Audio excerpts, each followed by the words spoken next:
비즈니스석에서 내려. 유리 씨가 그 자리에 앉을 거야. 내 아내라면 이 정도는 이해해야지.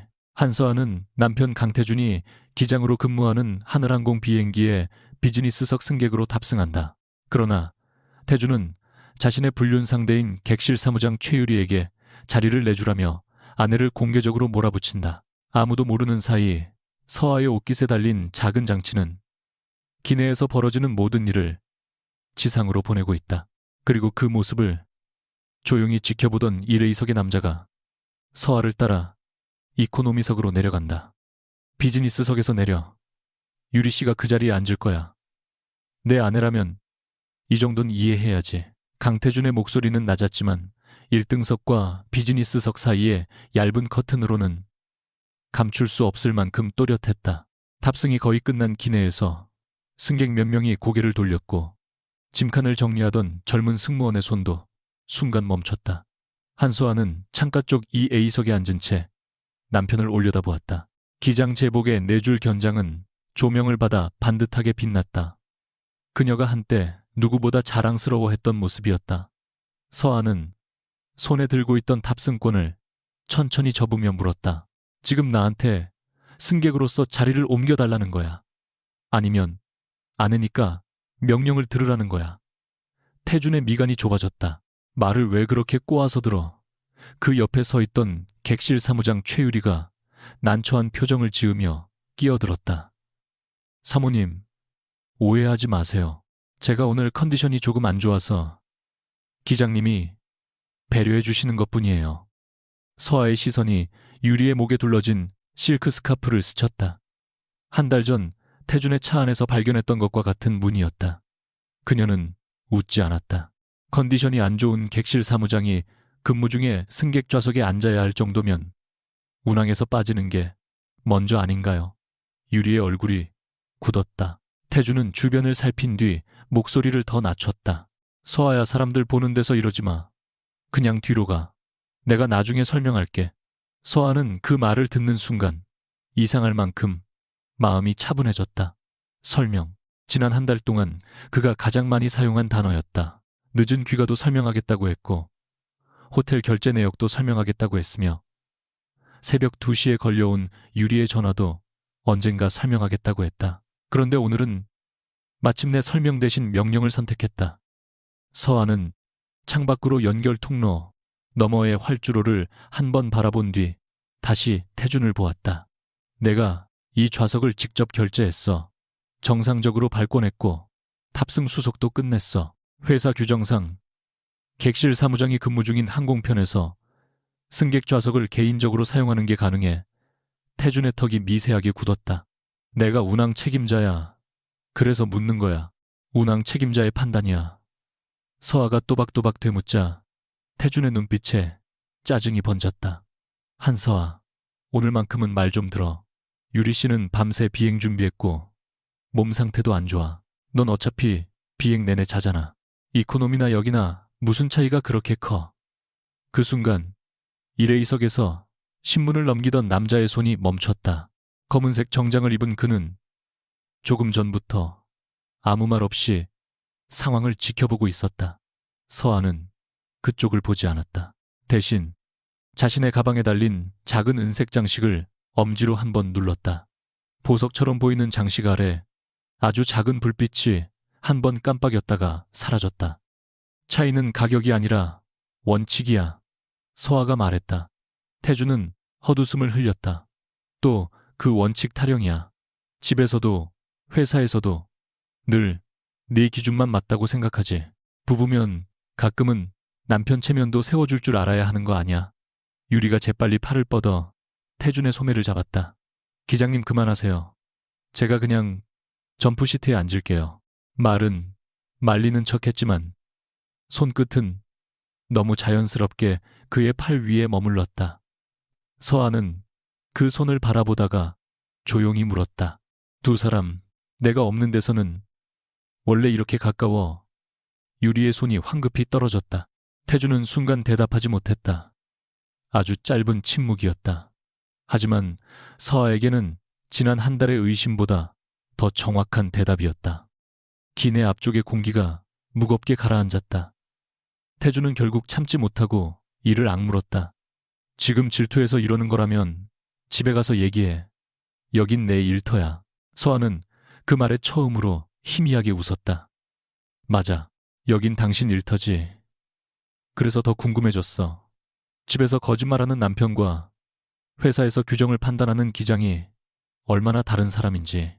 태준의 얼굴에서 핏기가 순간 빠졌다. 유리 역시 서아를 뚫어지게 바라보았다. 그러나 태준은 곧 표정을 수습했다. 자신이 모르는 무언가가 있다는 생각보다 서아가 감정적으로 자신을 공격하고 있다는 결론을 택하는 쪽이 그에게 훨씬 편했다. 마지막으로 말할게. 내려가. 그의 목소리에 권위가 실렸다.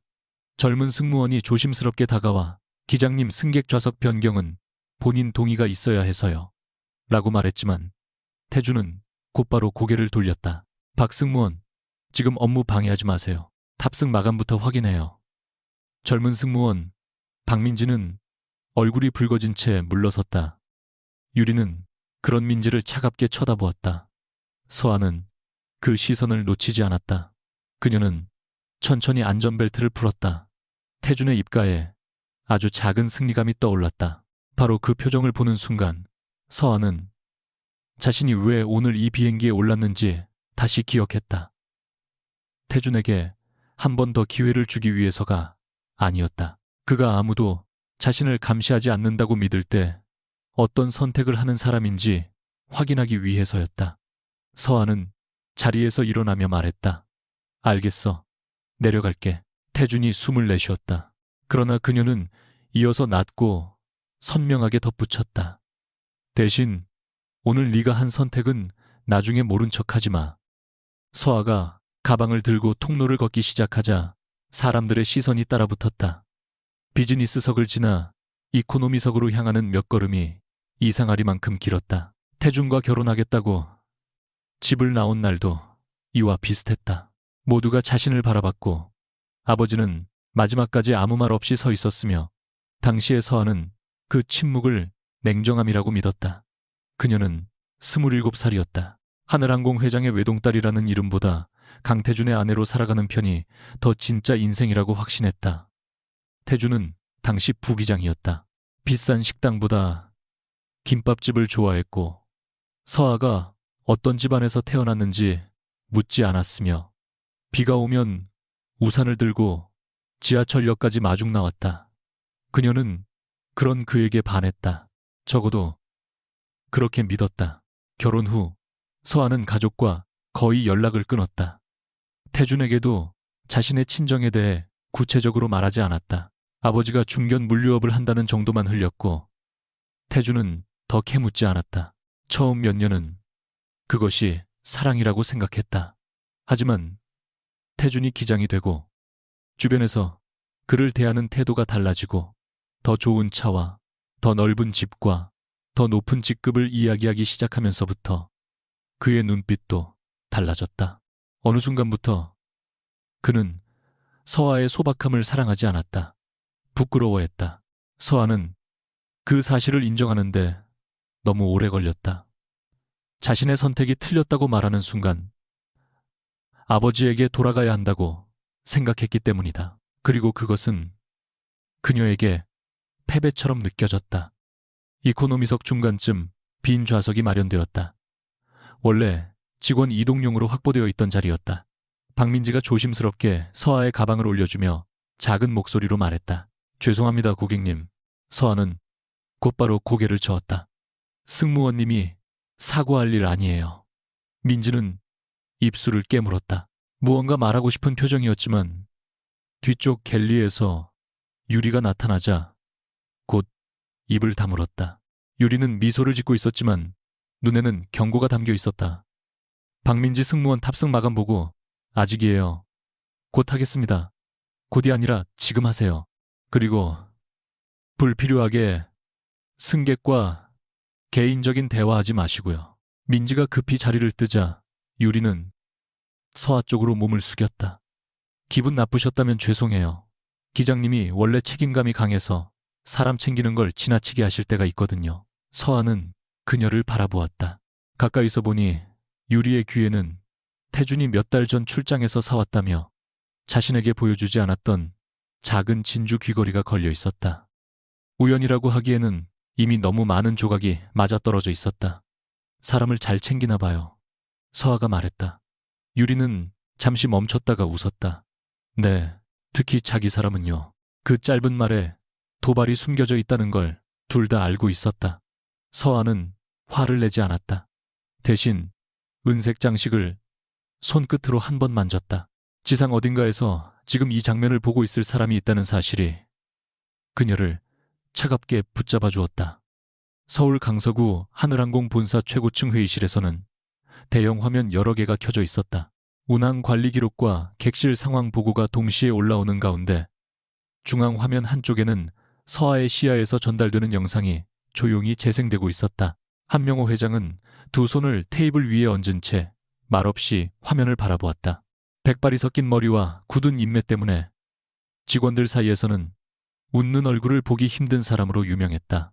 그러나 화면 속 딸이 비즈니스석에서 일어나 이코노미석으로 걸어 내려가는 순간 그의 손가락이 미세하게 움켜쥐어졌다. 옆에 앉은 감사 담당 임원이 조심스럽게 물었다. 회장님, 지금 현장에 연락할까요? 한명호는 몇 초 동안 대답하지 않았다. 아니, 목소리는 낮았다. 서아가 요청하기 전에는 아무도 개입하지 마. 하지만 강 기장이 승객 좌석을 개인적인 이유로 변경한 정황이 명확합니다. 그러니까 더 봐야 해. 한명호의 시선이 화면에서 떨어지지 않았다. 내 딸이 아니라 평범한 승객이었어도 저렇게 했을 사람인지. 그는 말을 마친 뒤 눈을 감았다가 다시 떴다. 한 달 전 새벽 수년 만에 본가로 돌아온 서아가 현관 앞에 서 있던 모습이 떠올랐다. 그녀는 울지 않았다. 다만 아버지를 보자마자 말했다. 아빠가 옳았다고 인정하러 온 게 아니라 내가 틀린 걸 직접 확인하러 왔다고. 한명호는 그때 처음으로 딸이 정말 돌아왔다는 사실을 깨달았다. 그 시각 기내에서는 뜻밖의 일이 벌어졌다. 일회의석의 남자가 호출 버튼을 눌렀다. 다른 승무원이 다가오자 그는 읽던 서류를 접어 가죽 가방 안에 넣었다. 자리 변경하고 싶습니다. 승무원은 순간 자신이 잘못 들었다고 생각했다. 어느 좌석으로 이동을 원하십니까? 남자는 앞쪽 넓은 좌석을 둘러본 뒤 아주 담담하게 말했다. 이코노미. 승무원의 눈이 커졌다. 고객님, 혹시 좌석에 불편한 점이 있으신가요? 저희가 바로 확인해 드리겠습니다. 불편한 건 없습니다. 그런데 왜? 남자는 잠시 시선을 들어 조금 전 서아가 사라진 방향을 바라보았다. 여긴 너무 시끄럽군요. 뒤가 더 조용할 것 같습니다. 그 말을 전해 들은 유리는 황급히 다가왔다. 그녀는 이 남자가 오늘 비행의 최상위 VVIP라는 사실만 알고 있었다. 예약 단계부터 이름 대신 특별 관리 코드가 붙었고 본사 의전팀에서 별도의 주의를 당부했다. 고객님, 혹시 저희 서비스에 문제가 있었다면 제가 즉시 조치하겠습니다. 남자는 그녀를 바라보며 예의 바르게 미소 지었다. 문제라고 하진 않았습니다. 그 미소에는 이상할 만큼 거리가 있었다. 다만 방금 앞에서 벌어진 일이 이 항공사의 평범한 서비스인지 조금 궁금해졌을 뿐입니다. 유리의 얼굴이 순간 굳었다. 오해가 있으셨던 것 같습니다. 그렇습니까? 남자는 더 묻지 않았다. 그러고는 자리에서 일어나 직접 재킷 단추를 잠갔다. 그럼 뒤에서 확인해보죠. 서아는 자신의 옆 빈자리에 누군가 멈춰선 것을 느끼고 고개를 들었다. 정장을 입은 남자가 작은 가방 하나만 들고 서 있었다. 눈이 마주치는 순간 서아의 숨이 아주 짧게 쏟다. 세월이 흘렀지만 알아보지 못할 얼굴이 아니었다. 윤지훈, 8해 전 아버지가 정해준 약혼 상대였고 서아가 결혼식 날짜조차 논의하기 전에 일방적으로 관계를 끊고 떠났던 남자였다. 당시 서아는 그에게 마지막으로 말했다.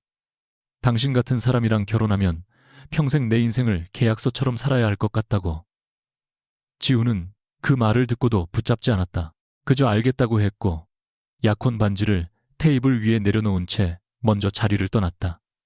그 냉정함이 서아에게는 오랫동안 확신의 근거가 되었다.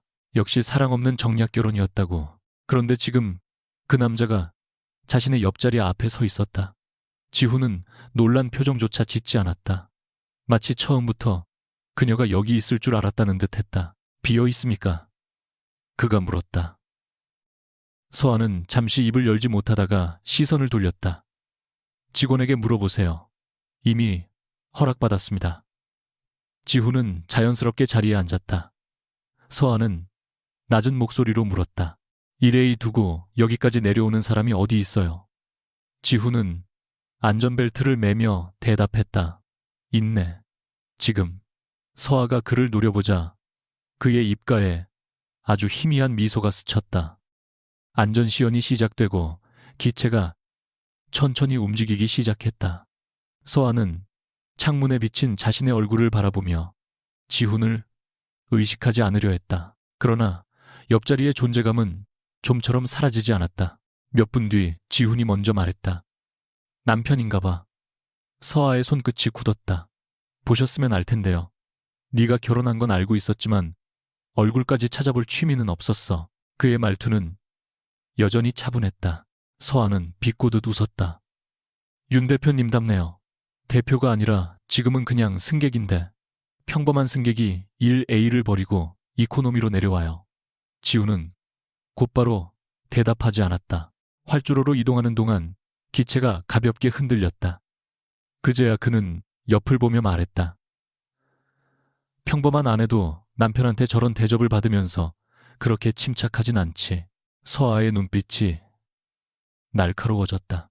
무슨 뜻이에요? 아무 뜻 없어. 예전부터 그랬죠. 하고 싶은 말은 다 해놓고 아무 뜻 없었다고. 지훈의 표정에서 잠시 미소가 사라졌다. 너도 예전부터 그랬고 답을 이미 정해놓고 상대에게 확인만 받으려고 했지.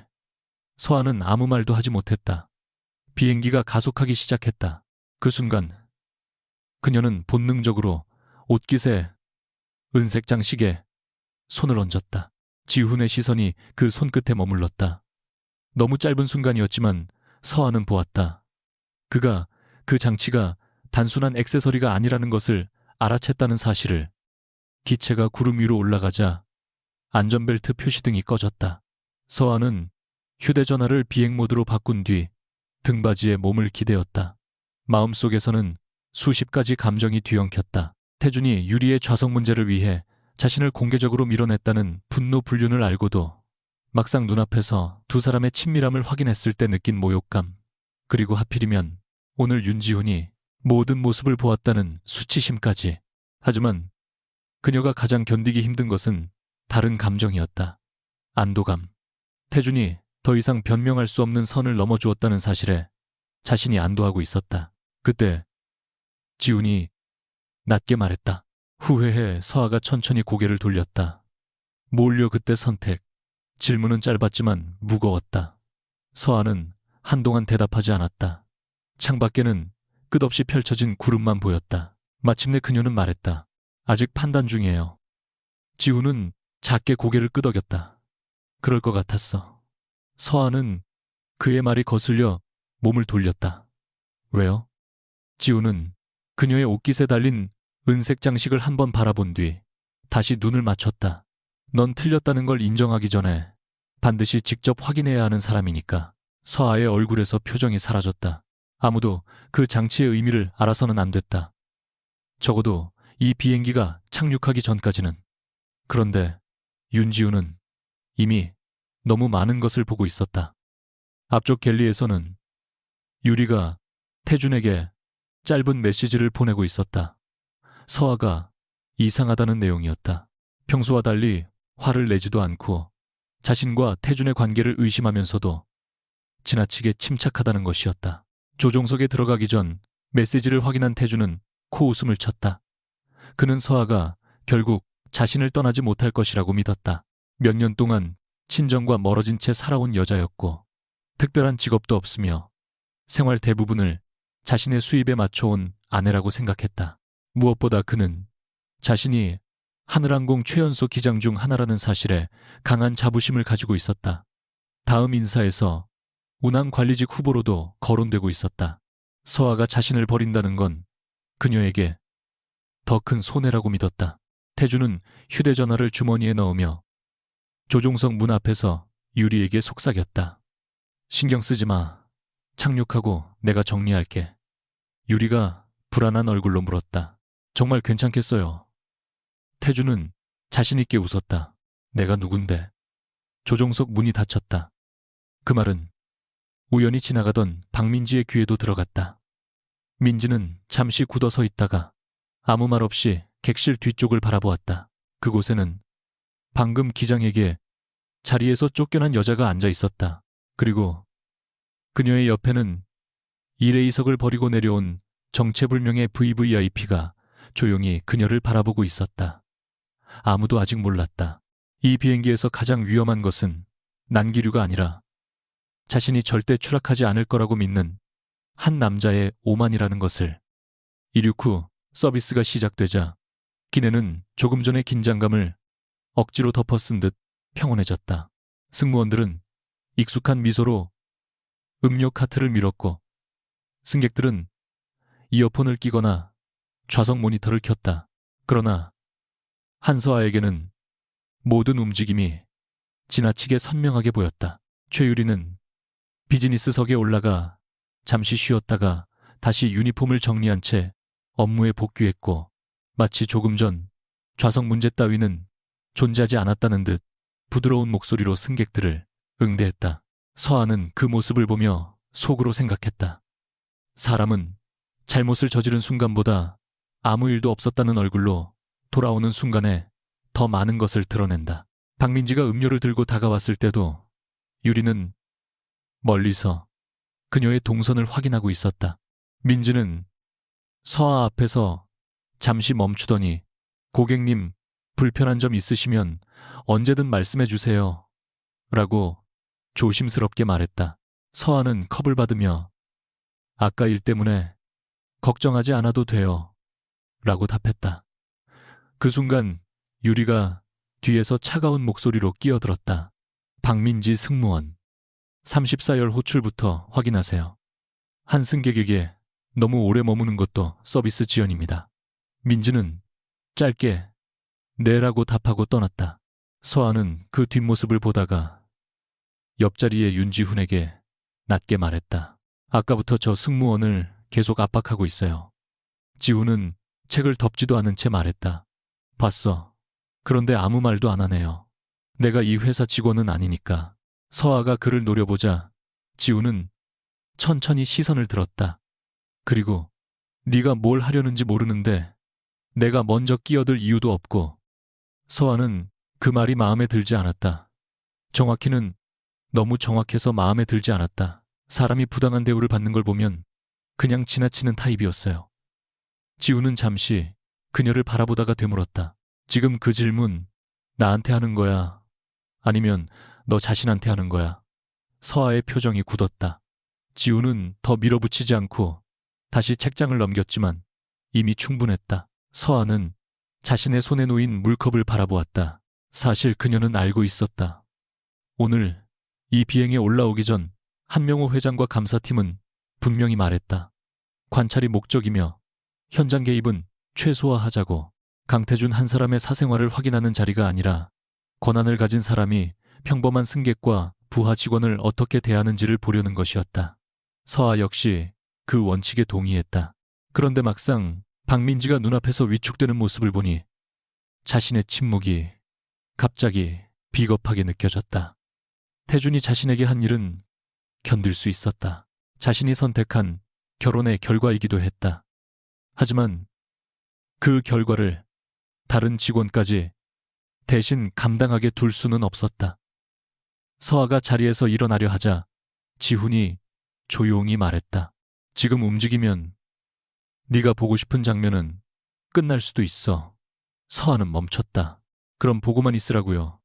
그건 네 선택이지. 지훈의 목소리는 차분했다. 다만 관찰이라는 이름으로 책임까지 미루지 마. 얼마 지나지 않아 기내 뒤쪽에서 작은 소란이 일어났다. 한 중년 승객이 식사를 받던 중 뜨거운 차를 좌석 팔걸이에 조금 쏟았고 옆자리 승객이 놀라 호출 버튼을 눌렀다. 박민지가 가장 먼저 달려가 냅킨과 찬물을 건네며 상황을 정리했다. 큰 사고는 아니었다. 승객도 괜찮다며 손사래를 쳤다. 그러나 유리는 뒤늦게 도착하자마자 주변을 살피더니 민지에게 물었다. 왜 뜨거운 음료를 이렇게 흔들리는 상태에서 전달했어요? 민지는 당황해 설명했다. 기체는 안정적이었고 고객님께서 컵을 받으시는 과정에서 조금 변명하지 마세요. 유리의 목소리는 여전히 낮았지만 듣는 사람을 작게 만드는 방식이었다. 객실 서비스는 결과가 중요해요. 사고가 났으면 담당자가 책임지는 거예요. 중년 승객이 오히려 난처한 표정으로 아가씨 잘못 아니에요. 내가 손을 헛짚었어요. 라고 말했지만 유리는 곧바로 미소를 지으며 고객님께서 신경 쓰실 일 아닙니다. 저희가 내부적으로 처리하겠습니다. 라고 답했다. 그러고는 민지에게 차가운 눈빛을 주었다. 갤리로 와요. 서비스 끝나고 경위서 작성하세요. 서하는 자리에서 그 장면을 모두 보고 있었다. 은색 장식 아래에 미세한 불빛이 다시 한번 깜빡였다. 이번에도 그녀는 바로 일어나지 않았다. 그 짧은 망설임이 가슴을 찔렀다. 갤리 안에서 유리는 문을 반쯤 닫은 채 민지를 세워두었다. 아까 비즈니스석에서도 괜히 끼어들더니 지금까지 정신을 못 차렸네요. 민지는 얼굴이 하얗게 질렸다. 저는 규정을 말씀드린 것뿐입니다. 누구한테 규정을 가르치는데요. 유리의 입꼬리가 올라갔다. 내가 객실 사무장이고 강 기장님이 이 비행 책임자예요. 당신은 아직 수습 딱지도 제대로 못 댔죠. 민지는 두 손을 모은 채 침묵했다. 유리는 더 가까이 다가갔다. 아까 그 여자한테 괜히 말 걸지 마요. 기장님 부부 사이 문제예요. 당신이 정의감 보여줄 자리 아니니까. 바로 그때 문이 열렸다. 서아가 안으로 들어섰다. 유리의 눈썹이 미세하게 올라갔다. 고객님 여기는 승무원 업무 공간입니다. 알아요. 서아는 민지를 한번 바라본 뒤 유리에게 말했다. 그래서 들어왔어요. 유리는 피곤하다는 듯 숨을 내쉬었다. 아까 일 때문에 기분 상하신 건 이해하지만 업무 방해는 곤란합니다. 업무 방해가 아니라 확인하려고요. 방금 사고는 제가 봤어요. 박 승무원이 뜨거운 차를 쏟은 게 아니었어요. 유리의 얼굴에서 미소가 사라졌다. 고객님이 전체 상황을 다 보신 건 아니잖아요. 당신도 늦게 왔잖아요. 서아의 목소리는 높지 않았지만 단단했다. 그런데 왜 확인도 전에 부하 직원 책임으로 정리해요? 유리는 잠시 말이 막혔다. 민지는 눈을 크게 뜬 채 서아를 바라보았다. 서아는 이어 말했다. 그리고 아까 제 좌석 문제를 말했던 것 때문에 불이익 주는 거라면 더 문제고요.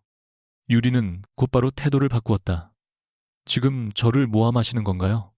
모함인지 아닌지는 기록 보면 알겠죠. 서아가 대답했다. 그 한마디에 유리의 시선이 서아의 옷깃으로 향했다. 아주 짧은 순간이었다. 그러나 서아는 놓치지 않았다. 유리가 은색 장식을 의식하기 시작했다는 것을. 기록이라니요. 유리가 물었다. 서아는 표정을 바꾸지 않았다.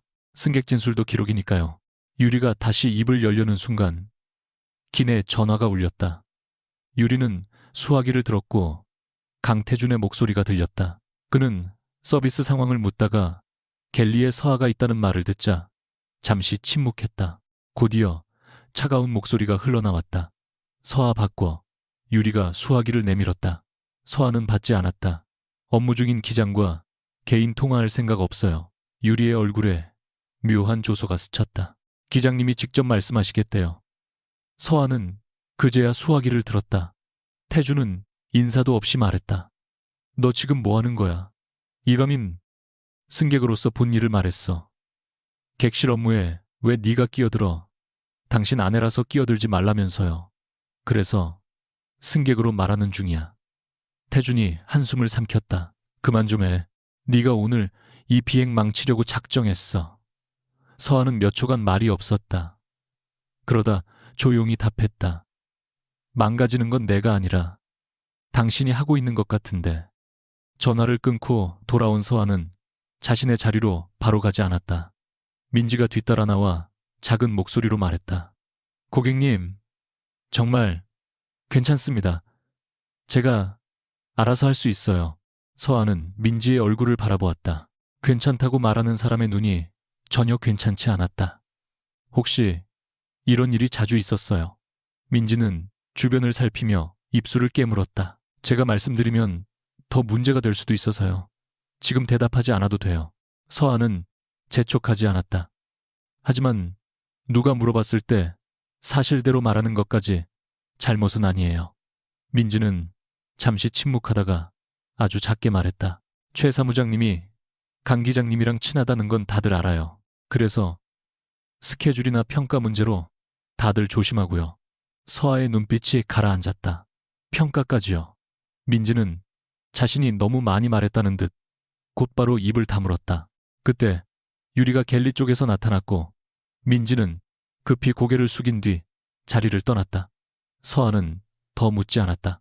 이미 충분했다. 태준의 외도가 어디까지 사적인 문제이고 어디서부터 권력 남용으로 변했는지 경계가 흐려지고 있었다. 그리고 그 순간 서아는 오늘 자신이 기다리던 답을 조금씩 얻고 있다는 사실보다 그 답이 다른 사람들의 불이익 위에 쌓였다는 사실이 더 불편해졌다. 자리로 돌아오자 지우는 그녀를 보지도 않고 물었다. 참았던 것 치고는 빨리 움직였네. 서아는 안전벨트를 매며 말했다. 비꼬지 마요. 비꼰 거 아닌데. 당신은 늘 그런 식이에요. 말은 평범한데 듣는 사람만 기분 나쁘게 만들죠. 지훈이 그제야 웃었다. 너도 여전하네. 서아는 잠시 그를 바라보다가 낮게 말했다. 아까 당신 말이 맞았어요. 지훈의 표정이 조금 달라졌다. 서아가 이렇게 쉽게 인정하는 사람은 아니었다.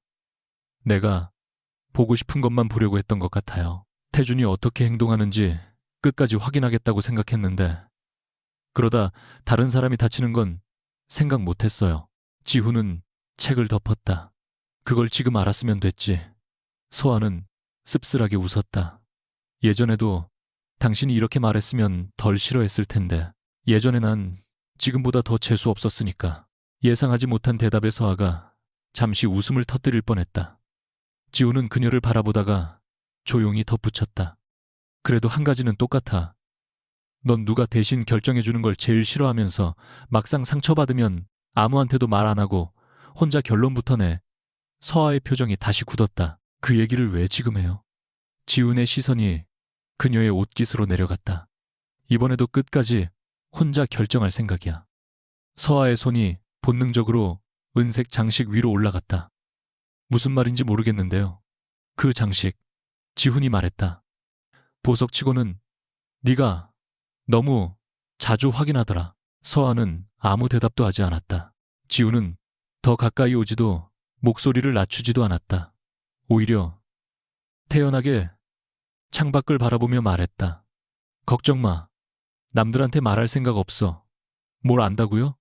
정확히는 몰라. 그가 대답했다. 다만 네가 이 비행기에 우연히 탄 게 아니라는 정도는 알겠어. 서아는 지훈의 옆벌구를 바라보았다. 그가 어디까지 알고 있는지 판단하기 어려웠다. 그때 앞쪽에서 유리가 다시 나타났다. 이번에는 얼굴에서 여유가 많이 사라져 있었다. 그녀는 서아와 지훈을 멀리서 번갈아 바라본 뒤 조용히 돌아섰다. 지훈도 그 시선을 알아챘다. 저 사람 널 의심하기 시작했네. 서아가 말했다. 알아요.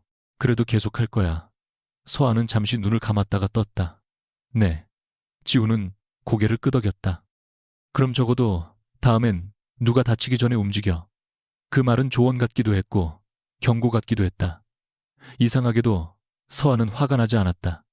비행 중반을 지나면서 유리는 급격히 바빠졌다. 하지만 그녀가 가장 자주 확인한 것은 승객이 아니라 박민지와 서아였다. 민지가 다른 선임 승무원과 짧게 대화하는 모습만 보여도 유리는 즉시 다른 업무를 지시했고 서아가 자리에서 일어날 때마다 눈길을 보냈다. 조종석에 들어간 태준에게도 여러 번 짧은 보고를 전달했다. 태준은 처음에는 대수롭지 않게 여겼지만 유리가 서아 씨가 뭔가 기록하는 것 같다고 말하자 표정이 달라졌다. 그는 최근 한 달 동안 서아가 자신을 이전과 다르게 바라보고 있다는 것을 떠올렸다. 외박 이유를 묻지 않았고 휴대전화를 확인하려 들지도 않았으며 갑자기 친정에 다녀오겠다고 말한 뒤 며칠 동안 연락이 뜸했다. 당시에는 서아가 포기했다고 생각했다. 하지만 지금 돌이켜보니 오히려 너무 조용했다. 태주는 조종석 창밖을 보며 입술을 깨물었다. 설마 회사에 민원을 넣으려는 건가? 아니면 이혼을 준비하고 있는 건가? 하지만 곧 스스로를 진정시켰다.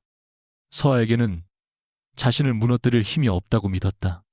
그녀는 늘 평범하게 살았고 변호사도 언론도 회사 인맥도 없었다. 적어도 태주는 그렇게 알고 있었다. 그는 유리에게 짧은 메시지를 보냈다. 서아가 누구와 이야기하는지 무엇을 하는지 확인하라고. 그리고 덧붙였다. 박민지 입단속부터 시켜. 잠시 뒤 박민지는 다시 갤리로 호출되었다. 이번에는 유리의 목소리가 이전보다 훨씬 낮았다. 아까 그 고객이 뭐 물어봤어요. 민지는 머뭇거리다 대답했다. 그냥 괜찮냐고요. 그것뿐이에요. 네. 유리가 한 걸음 가까이 다가왔다. 민지 씨, 아직 정규 평가 남았죠? 민지의 얼굴이 굳었다. 네. 평가는 나 혼자 하는 건 아니지만 내 의견도 들어가요. 그리고 강 기장님도 운항 협업 평가 때 객실 의견을 주고받는 거 알죠? 협박이라고 직접 말하지 않았지만 뜻은 분명했다. 민지는 고개를 숙였다. 알겠습니다. 괜한 일에 끼어들지 마요. 사회생활 오래 하려면 선을 알아야 하니까. 그 순간 갤리 바깥에서 작은 소리가 났다. 유리가 문을 열었지만 아무도 없었다. 통로 끝에 서아가 화장실 쪽으로 걸어가는 모습만 보였다. 유리는 눈을 가늘게 떴다. 사실 서아는 모든 말을 듣지 못했다. 그러나 마지막 몇 문장만으로 충분했다. 자리로 돌아온 그녀는 은색 장식의 상태를 확인한 뒤 처음으로 표정에 분노를 드러냈다. 지훈이 물었다. 이번엔 뭐야? 서아는 한동안 대답하지 않았다. 그러다 아주 천천히 말했다. 이제 이건 외도 문제가 아니에요. 그녀의 목소리는 차갑게 가라앉아 있었다. 태준이 자기 자리를 지키려고 부하 직원 평가까지 건드리고 있어요. 지훈은 잠시 그녀를 바라보다가 말했다. 그럼 네가 확인하려던 답은 이미 나온 것 같은데. 서아는 고개를 저었다. 아직 하나 남았어요. 뭔데? 그녀는 앞쪽 닫힌 조종석 문을 바라보았다. 내가 직접 그 사람한테 사실을 물었을 때도 거짓말을 선택하는지. 지훈의 눈빛이 깊어졌다. 그는 그 말에서 단순한 감사 계획보다 훨씬 개인적인 무언가를 읽었다. 서아는 아직 완전히 태준을 버리지 못했다. 아니, 사랑해서라기보다는 자신이 사랑했던 사람이 처음부터 잘못된 사람이었다는 결론을 두려워하고 있었다. 지훈은 그 감정을 이해하면서도 마음 한구석이 쓰렸다. 8해 전 자신을 떠날 때도 서아는 같은 얼굴이었다. 이미 결론을 내렸으면서도 마지막 순간까지 누군가 자신의 선택이 맞았다고 말해주기를 기다리는 얼굴. 그는 한참 뒤 낮게 말했다. 한서아. 서아가 그를 바라보았다. 사람이 마지막에 하는 말 하나가 그동안 한 선택 전부를 지워주진 않아.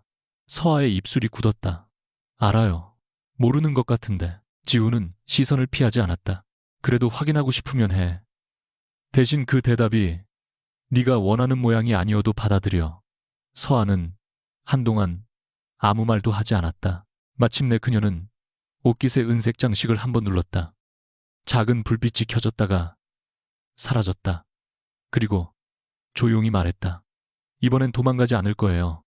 같은 시각 지상의 회의실에서는 박민지를 향한 유리의 발언까지 실시간으로 전달되고 있었다.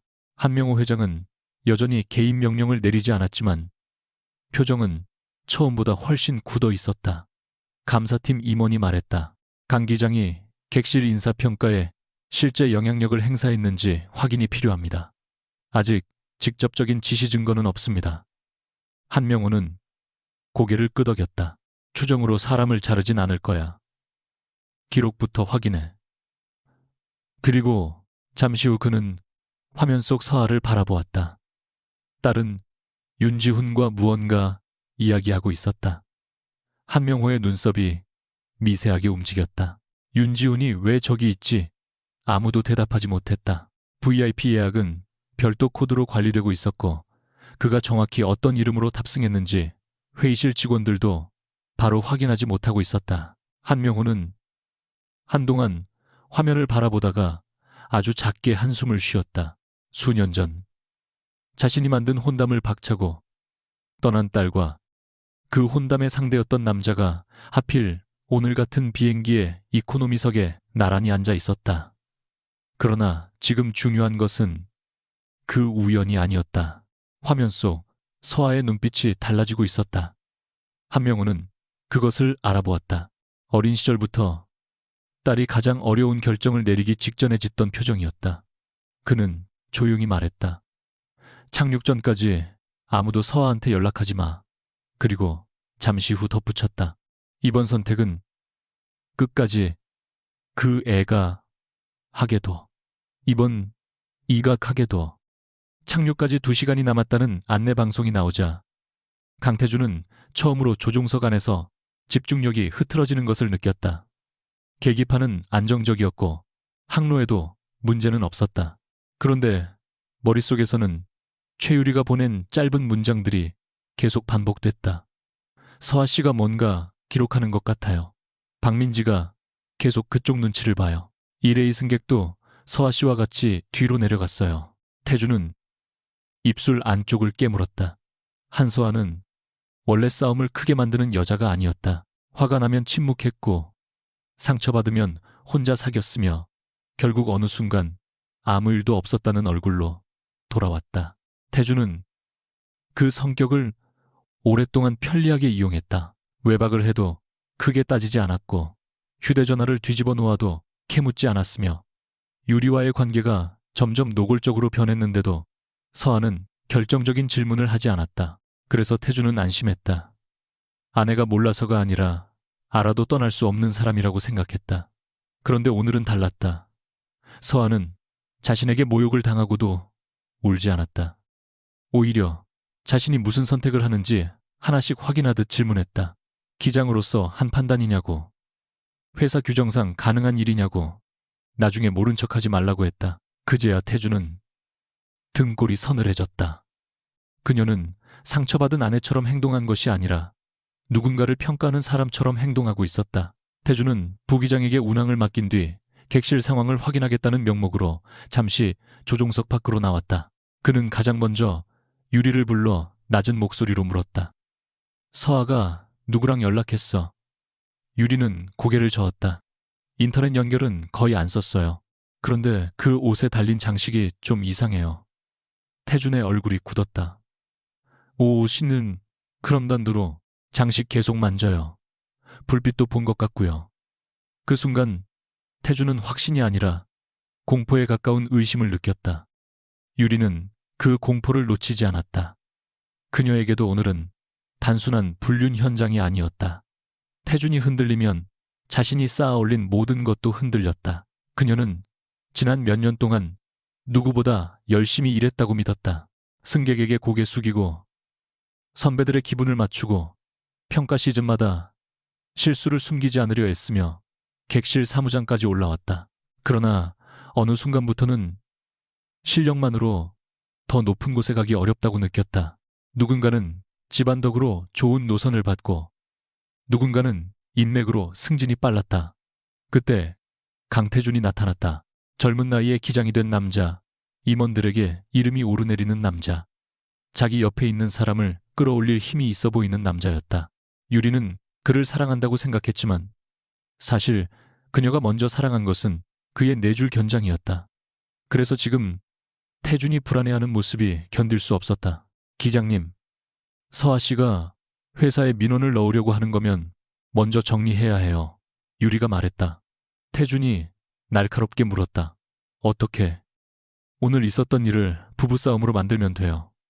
박민지가 괜히 규정 얘기한 것도 감정적으로 끼어든 거라고 하면 되고요. 다른 승무원들도 상황 정확히 못 봤어요. 태주는 잠시 아무 말도 하지 않았다. 유리는 그의 침묵을 동의로 받아들였다. 저한테 맡겨요. 객실 쪽은 제가 정리할게요. 태주는 결국 고개를 끄덕였다. 그것이 이날 그가 내린 또 하나의 잘못된 선택이었다.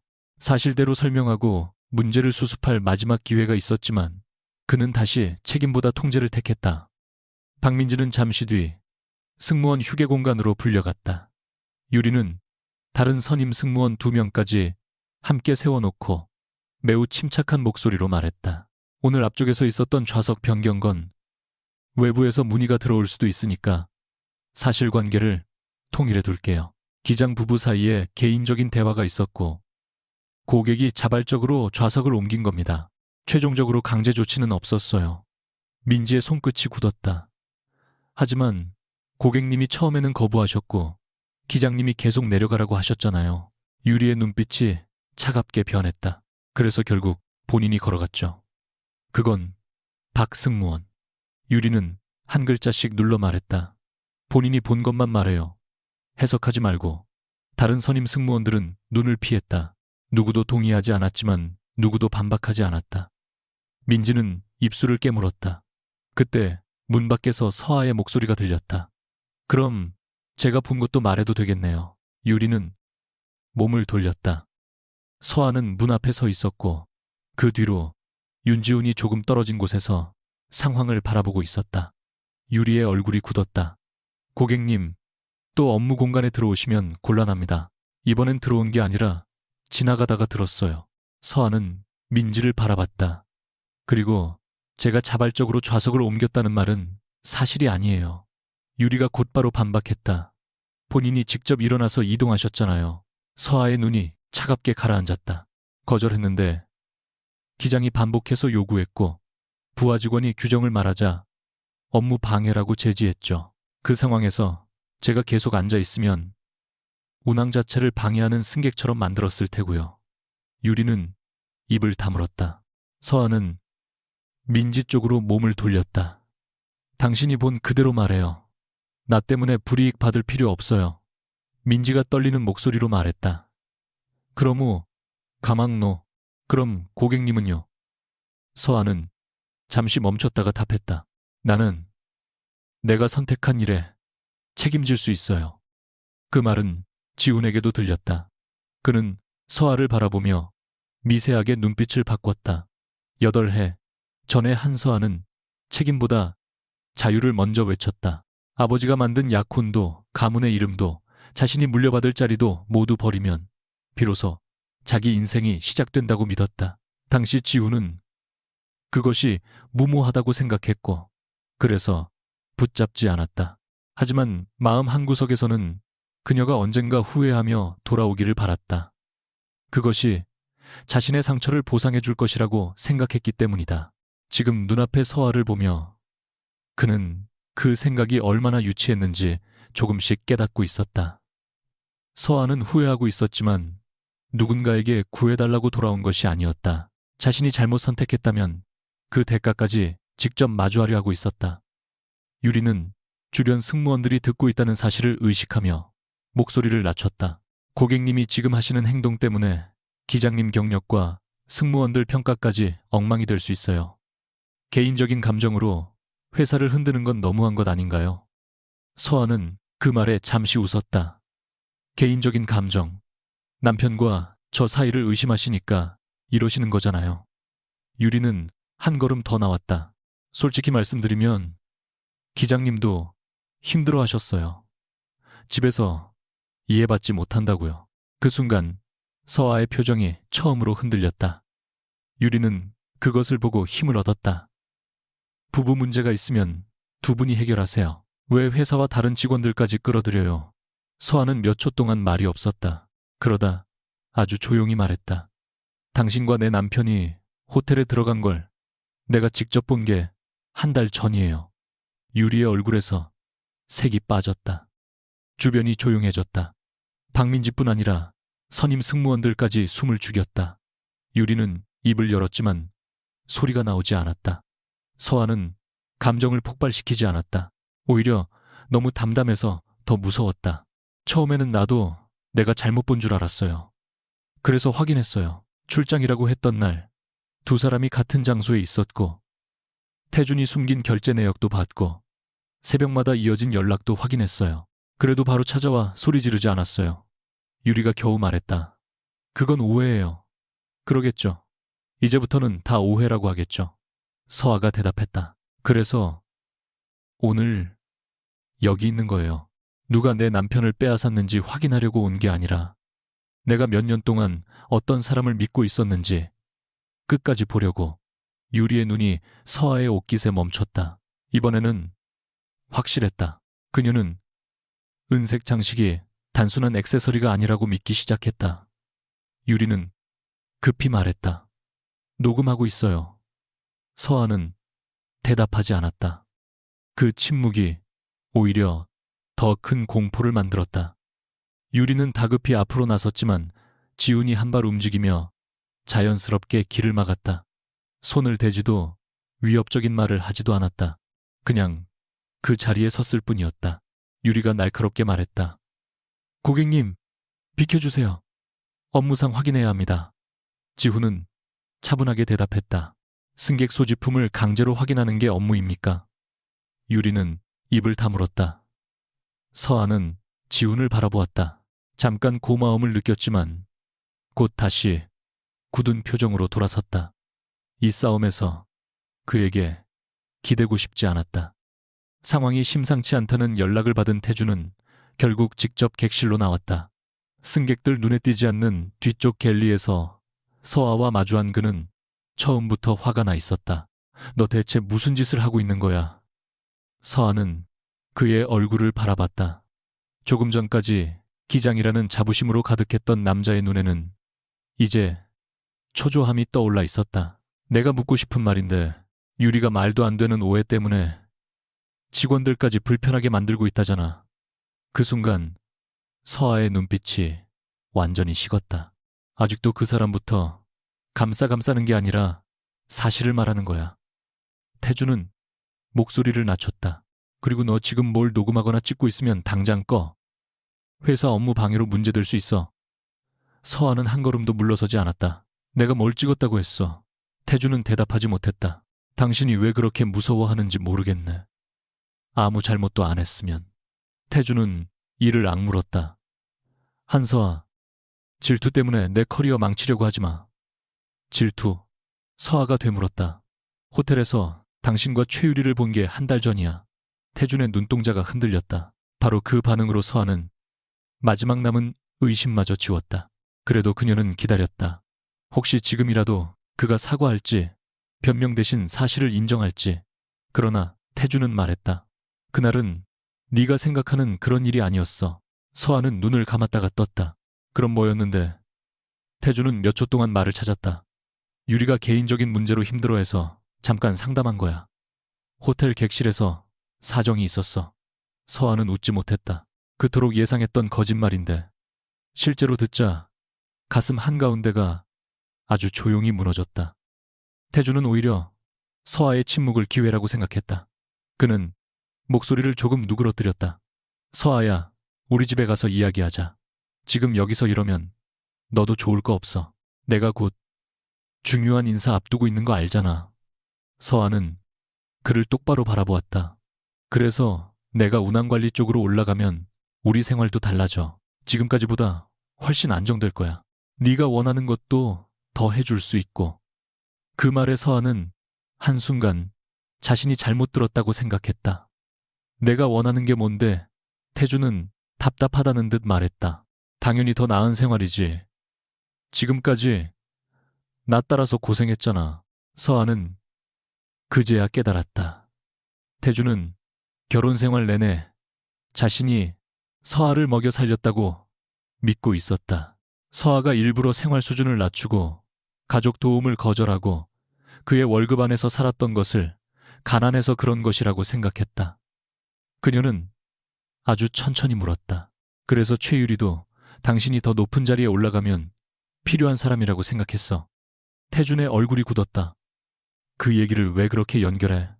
그럼 연결하지 말게 설명해봐. 너 지금 감정적이야. 서아가 씁쓸하게 웃었다. 결국 마지막까지 그 말이네. 태준은 그녀의 손목을 잡으려다 주변 시선을 의식하고 멈췄다. 오늘 있었던 일 전부 없던 걸로 하자. 회사에 민원 넣을 생각이면 하지 마. 우리 사이에서 끝내. 서아가 물었다. 박민지 승무원 평가까지 건드리면서 태준의 표정이 순간 굳었다. 그 짧은 반응이면 충분했다. 서아는 더 이상 질문하지 않았다. 알겠어. 그녀가 말했다. 태준의 얼굴에 안도감이 떠오르려는 순간 서아가 덧붙였다. 이제야 정말 알겠어. 태준이 조종석으로 돌아간 뒤 서아는 한동안 갤리 옆 통로에 서 있었다. 손끝이 조금 떨렸지만 울지는 않았다. 지우는 몇 걸음 떨어진 곳에서 그녀를 지켜보다가 다가왔다. 괜찮아. 서아는 고개를 저었다. 안 괜찮아요. 지우는 더 위로하지 않았다. 그것이 오히려 서아에게 편했다. 잠시 뒤 그녀가 물었다. 왜 아까 아무것도 안 했어요? 뭘 태준이 저렇게 말할 때 지우는 담담하게 대답했다. 내가 대신 싸워줬으면 했어. 서아는 입을 다물었다. 사실 원한 것은 아니었다. 다만 8해 전처럼 그가 너무 차분한 것이 순간 서운했을 뿐이었다. 지우는 그녀의 표정을 읽은 듯 낮게 말했다. 네가 선택해서 시작한 싸움이잖아. 끝내는 것도 네가 해야지. 서아가 그를 바라봤다. 말은 차가웠지만 눈빛은 그렇지 않았다. 잔인하네요. 대신 네가 쓰러지면 잡아줄 수는 있어. 지우는 잠시 멈췄다가 덧붙였다. 하지만 내 앞에 서서 대신 칼 휘두르진 않을 거야. 그건 네가 제일 싫어하는 방식이니까. 서아는 아무 말도 하지 못했다. 오래전 자신은 지훈을 사람의 인생까지 대신 결정하려는 남자라고 생각했다. 그런데 지금 그는 오히려 누구보다 자신의 선택을 기다리고 있었다. 서아는 시선을 내렸다. 예전에는 왜 그렇게 못했어요? 지훈의 표정이 아주 잠깐 굳었다. 그땐 나도 네가 거절하면 내가 진다고 생각했으니까. 그것은 그가 처음 인정한 자신의 잘못이었다. 착륙 준비 방송이 나오자 승무원들은 다시 객실을 정리하기 시작했다. 유리는 직원들에게 마지막으로 말했다. 회사에서 뭐 물어봐도 추측하지 말고 본 것만 말하세요. 이번에는 민지가 고개를 숙이지 않았다. 네, 본 것만 말하겠습니다. 짧은 대답이었지만 유리의 표정이 굳었다. 서아는 자신의 자리에서 그 장면을 바라보다가 은색 장식을 손끝으로 눌렀다. 지상의 회의실에서는 이미 필요한 자료 확보가 시작되고 있었다. 그러나 한명호 회장은 한 가지 지시를 분명히 했다. 강태준이 과거 어떤 도움을 받았는지도 함께 확인하되 실력으로 얻은 성과와 외부의 기회를 구분하라고 했다. 그는 사위가 모든 것을 부정하게 얻은 사람처럼 만들어 딸의 결혼 전체를 조롱하고 싶지 않았다. 태준에게 비행 능력이 있었던 것은 사실이었다. 다만 몇 년 전 경력 전환의 중요한 순간 한명호가 이름을 드러내지 않은 채 좋은 기회를 검토해보라고 인사팀에 한 번 전달했던 것도 사실이었다. 이후 시험과 평가를 통과한 것은 태준 자신의 몫이었다. 문제는 그가 그 작은 열린 문마저 전부 자신의 힘으로 부순 벽이라고 믿게 되었다는 데 있었다. 화면 속 태준은 곧 착륙한다는 안내를 하고 있었다. 목소리는 여전히 자신감 넘쳤다. 서아는 그 방송을 들으며 천천히 눈을 감았다. 몇 년 전에는 그 목소리를 들으면 안심했다. 이제는 아무 감정도 들지 않았다. 그녀는 착륙 후 아버지에게 숨지 않기로 결정했다. 남편에게도 자신의 과거 선택에도 더 이상 변명하지 않기로 했다. 비행기가 고도를 낮추기 시작했다. 태준은 아직 자신이 착륙만 하면 모든 것을 정리할 수 있다고 믿고 있었다. 그러나 서아는 알고 있었다. 진짜 추락은 이제부터 시작이었다. 비행기가 인천공항 활주로에 닿는 순간 강태준은 처음으로 길게 숨을 내쉬었다. 바퀴가 지면을 스치는 충격과 함께 기체가 속도를 줄였고 객실에서는 긴장했던 승객들의 작은 안도감이 흘러나왔다. 태준에게 그 착륙은 단순한 운항 종료가 아니었다. 자신이 다시 통제권을 되찾았다는 신호처럼 느껴졌다. 조종석 안에선 여전히 그가 기장이었고 착륙은 완벽했으며 운항 기록에도 특별한 이상은 없었다. 그는 스스로에게 반복했다. 결국 회사가 중요하게 보는 건 안전 운항이다. 서아가 아무리 화가 나도 부부싸움일 뿐이고 유리가 박민지에게 한 말 역시 객실 내부의 관리 문제로 정리하면 된다. 무엇보다 한서아에게는 회사를 뒤집을 힘이 없다고 믿었다. 태주는 조종석 문이 열리기 전 휴대전화를 확인했다. 유리가 보낸 메시지가 와 있었다. 도착 후 제가 먼저 설명할게요. 너무 걱정하지 마세요. 그는 그 문장을 보고 다시 자신감을 되찾았다. 반면 객실 뒤쪽의 서아는 창밖으로 멀어지는 활주로 표시등을 바라보며 아무 말도 하지 않았다. 윤지훈이 옆에서 긴장되라고 물었지만 그녀는 고개를 저었다. 이상하게 안 그래요?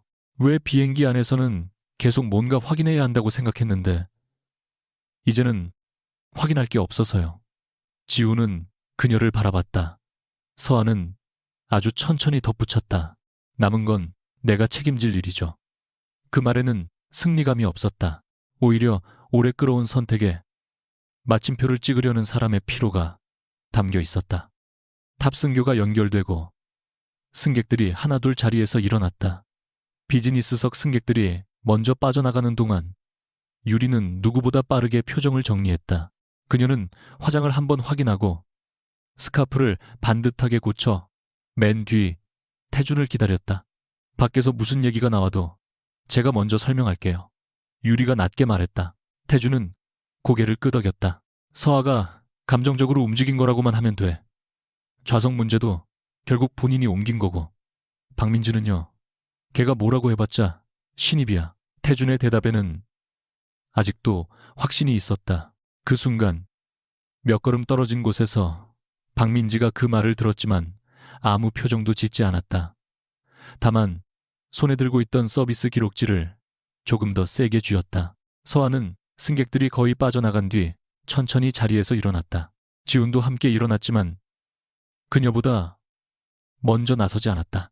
두 사람이 탑승교를 지나 도착 동선으로 들어섰을 때 공항 분위기가 이상하다는 것을 가장 먼저 알아챈 것은 유리였다.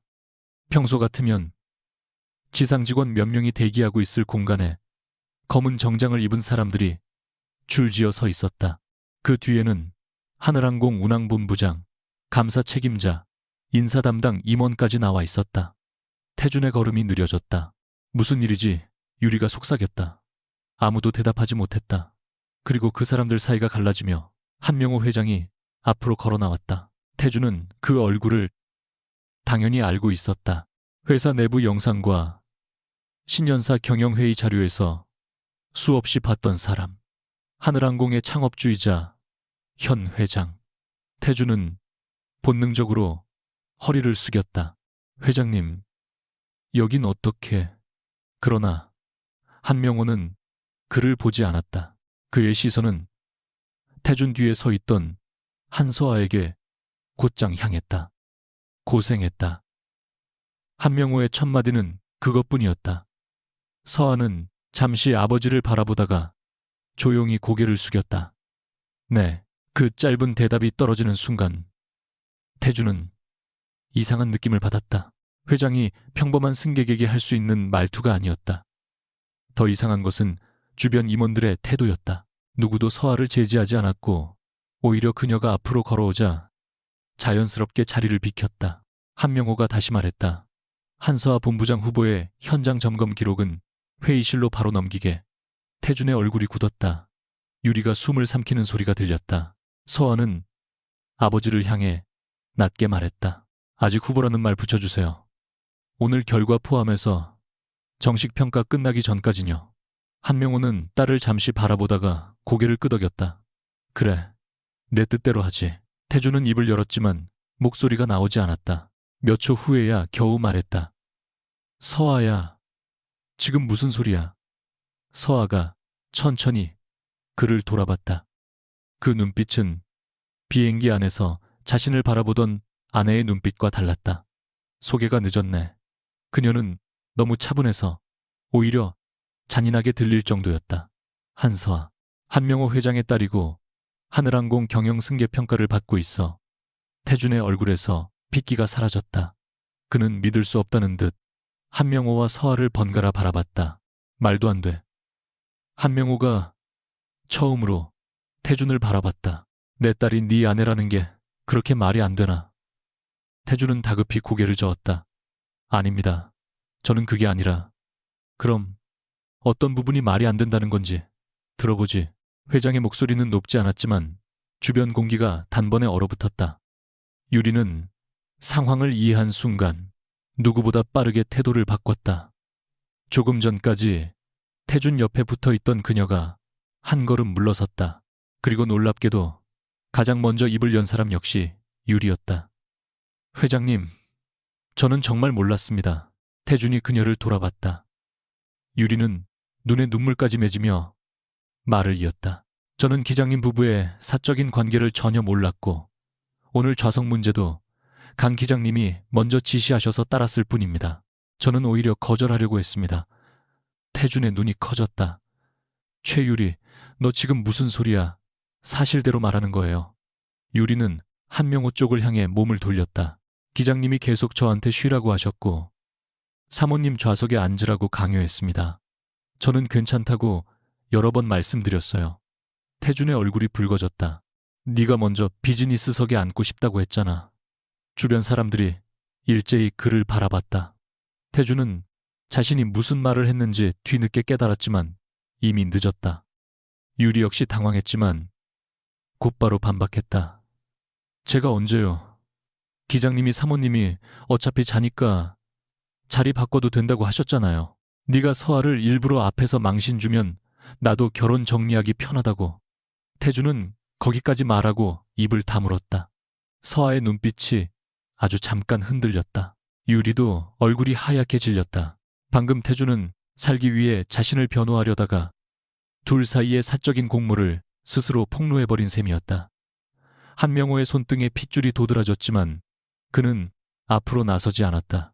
서아 역시 태준을 향해 소리치지 않았다. 오히려 감사 책임자를 바라봤다. 방금 발언 포함해서 전부 기록해주세요. 다만 개인적인 관계와 업무상 위반은 분리해서 조사해주세요. 그 말에 태준은 처음으로 자신이 정말 빠져나갈 곳이 없다는 것을 느꼈다.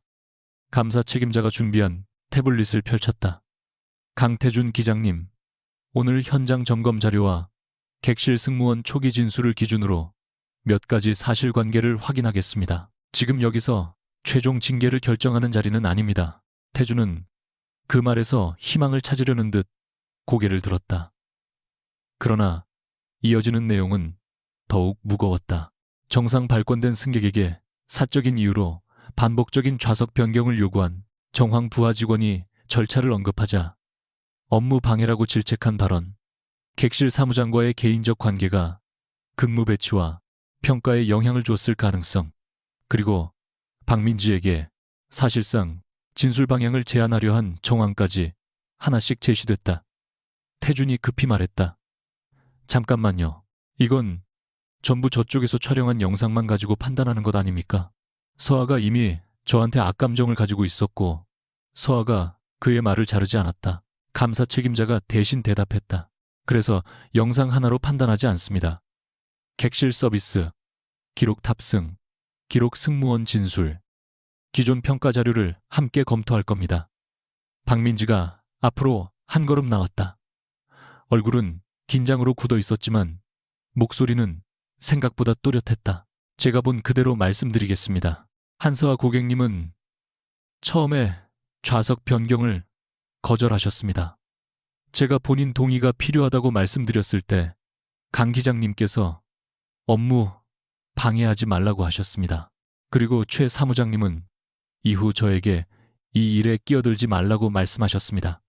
유리가 날카롭게 민지를 바라보려 했지만 인사 담당 임원이 즉시 말했다. 지금부터 관련 직원에 대한 접촉이나 평가 개입은 금지됩니다. 유리의 입술이 굳었다. 태주는 그제야 자신이 지키려 했던 네 줄 견장이 오히려 모든 문제의 시작점처럼 느껴졌다. 회장님.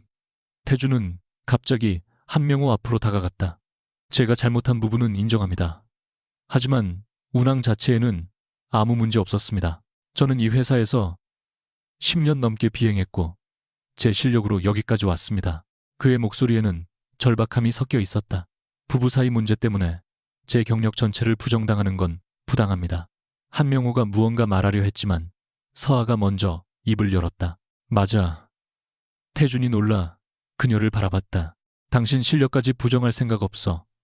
비행 능력이 없는 사람이라고 말할 생각도 없고. 태준의 표정에 잠깐 희망이 비쳤다. 그러나 서아는 이어 말했다. 그래서 더 문제야.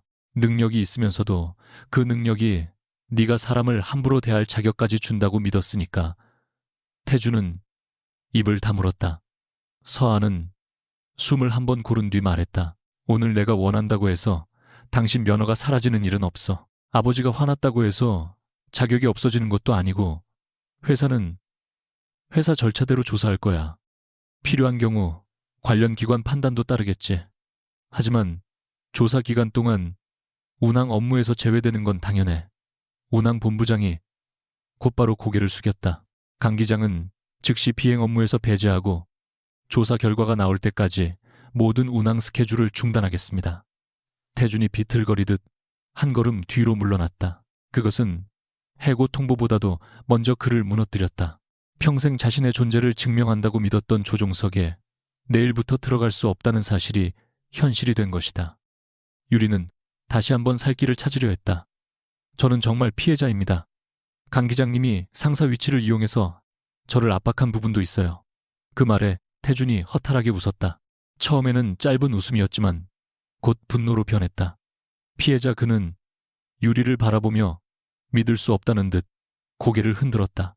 네가 내 아내는 아무 배경도 없는 여자라면서 왜 아직 붙잡고 사냐고 한 게 몇 번인데 내가 운항관리로 올라가면 네가 옆에서 인맥 관리해주겠다고 했잖아. 그건 당신이 먼저. 내가 서아와 이혼하면 당신이 해외 노선 선임 배정 받을 수 있게 도와달라고 한 건 누군데. 주변 사람들의 표정이 더 굳어졌다. 유리는 완전히 말을 잃었다. 태주는 그 순간 자신의 입으로 더 많은 문제를 만들어내고 있다는 것을 알고 있었지만 멈출 수 없었다. 사랑한다고 믿었던 여자가 자신을 버리는 모습을 견딜 수 없었다. 너도 똑같아. 내가 기장이라서 붙은 거잖아. 내가 오늘 잘렸다는 말 나오니까 바로 내 탓이라고 하잖아. 유리의 눈에도 분노가 번졌다. 그럼 당신은요? 내가 젊고 예쁘고 회사에서 당신 체면 세워주니까 만난 거 아니에요? 사모님이 평범한 여자라고 생각했으니까 버릴 수 있었던 거잖아요? 그 한마디가 떨어지자 태준의 얼굴이 굳었다. 누구도 더 설명할 필요가 없었다. 두 사람은 서로를 공격하면서 오히려 자신들의 관계가 무엇 위에 세워져 있었는지 정확히 드러내고 있었다. 서아는 그 모습을 바라보다가 처음으로 시선을 돌렸다. 이상하게도 통쾌하지 않았다. 자신의 결혼이 저렇게 초라한 욕망에 의해 끝났다는 사실만 선명해졌다. 그때 도착 통로 반대편에서 공항 의전팀 직원들이 빠르게 다가왔다. 한명호의 비서가 그들을 확인하더니 자세를 바로 했다. 지우는 그때까지 조금 떨어진 곳에 서서 아무 말 없이 상황을 지켜보고 있었다. 그는 서아에게 다가가지도 않았고 태준에게 한마디도 하지 않았다. 그러나 한명호가 그를 발견하는 순간 표정이 달라졌다. 그는 직접 몇 걸음 앞으로 나갔다. 주변 임원들도 일제히 긴장했다. 윤 의장, 한명호가 먼저 고개를 숙였다. 이런 모습을 보여드려 면목이 없군요. 내부 관리 문제까지 보시게 됐습니다. 태준은 천천히 고개를 돌렸다. 윤 의장, 그 호칭을 모를 수 없었다. 아시아권에서 굵직한 기업 구조조정과 장기 투자를 주도하는 세온캐피털의 윤지훈 의장. 최근 하늘항공의 중장기 자본 전략에 참여한다는 소문만으로도 회사 임원들이 술렁였던 인물. 자신이 1회의석에서 내려 이코노미석까지 따라간 남자가 바로 그 사람이었다. 지훈은 한명호에게 예의를 갖춰 답했다. 회장님이 사과하실 일은 아닙니다. 오히려 직접 봐서 다행일 수도 있겠군요. 그러고는 태준을 한번 바라봤다. 그 시선에는 조롱도 승리감도 없었다. 그래서 태준은 오히려 더 작아지는 기분을 느꼈다. 한명호가 서아와 지훈을 번갈아 보다가 아주 조심스럽게 말했다. 오래전 일이긴 하지만 두 사람 사이에도 정리되지 않은 약속이 있었지. 서아의 얼굴이 굳었다. 태준 역시 그 말을 들었다. 약속 그가 중얼거렸다. 한명호가 말을 이어가려 하자 지훈이 먼저 막았다. 회장님. 그의 목소리는 부드러웠지만 분명했다. 그 이야기는 지금 꺼내실 필요 없습니다. 한명호가 지훈을 바라봤다. 지훈은 서아 쪽으로 시선을 옮겼다. 예전 약혼은 이미 끝난 일입니다. 다시 시작할지 말지는 서아 씨가 결정해야죠. 예상하지 못한 말에 서아의 눈빛이 흔들렸다. 8해 전 자신이 가장 두려워했던 것은 아버지와 지훈이 다시 손을 잡고 자신의 인생을 결정해버리는 것이었다. 그러나 지훈은 지금 수십 명이 보는 앞에서 오히려 그 가능성을 잘라냈다. 한명호는 잠시 침묵하다가 고개를 끄덕였다. 그래, 내가 또 앞서갔군. 그 짧은 인정에 서아의 가슴 한쪽이 이상하게 저렸다. 태주는 그제야 모든 조각을 맞추기 시작했다. 한서아는 단순히 회장의 딸이 아니었다. 회사의 후계 평가를 받는 사람이었고 자신이 평생 올려다보던 투자업계의 거물과 과거 약혼까지 했던 여자였다. 그런데 그는 그런 아내에게 몇 시간 전 말했다. 이코노미나 비즈니스나 네가 무슨 차이를 아느냐고. 자신이 더 좋은 생활을 해주겠다고. 태주는 서아에게 다가가려 했지만 보안 직원이 자연스럽게 사이를 막았다. 그는 다급하게 외쳤다. 서아야, 나랑 얘기 좀 해. 나 진짜 몰랐어. 서아가 걸음을 멈췄다. 뭘 몰랐는데 네가 누구인지. 그 대답이 나오는 순간 태준 스스로도 얼굴이 굳었다. 서아는 한동안 그를 바라보다가 아주 조용히 말했다. 그러니까 당신은 결국 내가 누구인지 알았으면 다르게 대했을 거라는 거네. 태준은 아무 말도 하지 못했다. 서아는 손가락에 끼워져 있던 결혼 반지를 내려다보았다. 값비싼 반지는 아니었다. 태준이 부기장이던 시절 몇 달 동안 돈을 모아 샀던 것이고 그래서 서아는 집에서 가져온 어떤 보석보다 그것을 아꼈다. 그녀는 천천히 반지를 빼냈다. 태준의 시선이 그 손끝에 고정됐다. 하지만 서아는 반지를 그의 얼굴에 던지지 않았다. 그런 방식으로 마지막 기억까지 모욕하고 싶지 않았다. 대신 그의 손바닥을 펴 반지를 올려놓았다. 이건 네가 돈이 없을 때도 내가 좋아했던 증거야. 태준의 손이 떨렸다. 그래서 오늘 네가 잃은 게 돈이라고 생각하지 마. 서아는 손을 놓았다. 당신이 버린 건 당신이 기장이 되기 전부터 당신 옆에 있던 사람이야. 태준의 눈이 붉어졌다. 그는 처음으로 무언가 말하려 했지만 목소리가 나오지 않았다. 서아는 돌아섰다. 몇 걸음 앞에서 지훈이 기다리고 있었다. 그는 손을 내밀지 않았다. 대신 서아가 자신에게 올 것인지 조용히 기다렸다. 서아는 잠시 그를 바라보다가 그의 옆에 섰다. 둘은 나란히 걸음을 옮겼다. 뒤에서는 태준이 여전히 결혼 반지를 움켜쥔 채 서 있었다. 그러나 지훈은 그 순간조차 서아에게 약혼이나 미래 이야기를 꺼내지 않았다. 공항 출구가 가까워졌을 때 그가 낮게 물었다. 괜찮아. 서아는 이번에도 거짓말하지 않았다. 아니, 지훈은 고개를 끄덕였다. 그럼 오늘은 그것만 인정해. 서아가 그를 바라봤다. 나한테 아무것도 안 물어볼 거예요. 뭘 왜 당신을 버렸는지, 왜 그 사람이랑 결혼했는지. 지훈은 잠시 걸음을 멈췄다. 물어보고 싶은 건 많아. 그리고 아주 천천히 덧붙였다. 근데 네가 오늘 다른 남자에게 받은 상처를 이용해서 내 답을 얻고 싶진 않아. 그 말에 서아는 처음으로 고개를 돌렸다. 눈가가 붉어졌지만 울지 않았다. 진짜 어려운 이야기는 이제부터였다. 사건이 정리되기 시작한 건 며칠 뒤였다. 하늘항공은 강태준을 비행 업무에서 배제한 상태로 내부 조사에 들어갔고 최유리 역시 객실 업무와 인사평가에서 즉시 분리됐다. 조사 결과가 나오기 전까지 누구도 최종 처분을 단정하지 않았다. 한서아는 그 점을 먼저 요구했다. 아버지가 회장이고 자신이 후계자라는 이유로 누군가를 하루아침에 매장한다면 태준이 비행기 안에서 저질렀던 오만과 무엇이 다른지 그녀 스스로에게 묻고 싶지 않았기 때문이다. 대신 확인할 것은 철저히 확인했다.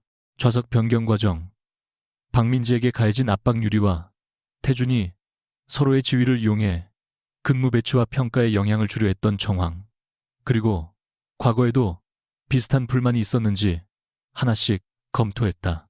서아는 회의실 가장 끝자리에 앉아 자료를 읽었다.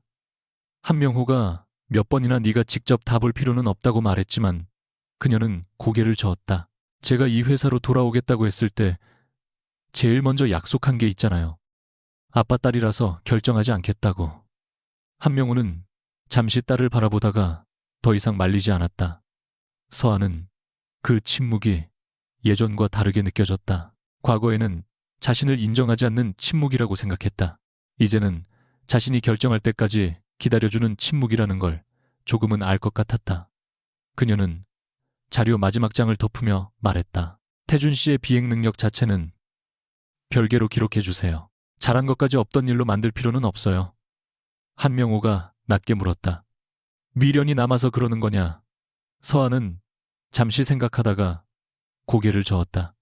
아니요. 그래야 제가 감정으로 복수한 사람이 되지 않으니까요. 조사가 진행되는 동안 서아는 태준을 만나지 않았다. 그는 여러 번 전화를 걸었고 장문의 메시지를 보냈으며 마지막에는 한 번만 얼굴을 보고 이야기하게 해달라고 부탁했다. 서아는 모두 읽었지만 답하지 않았다.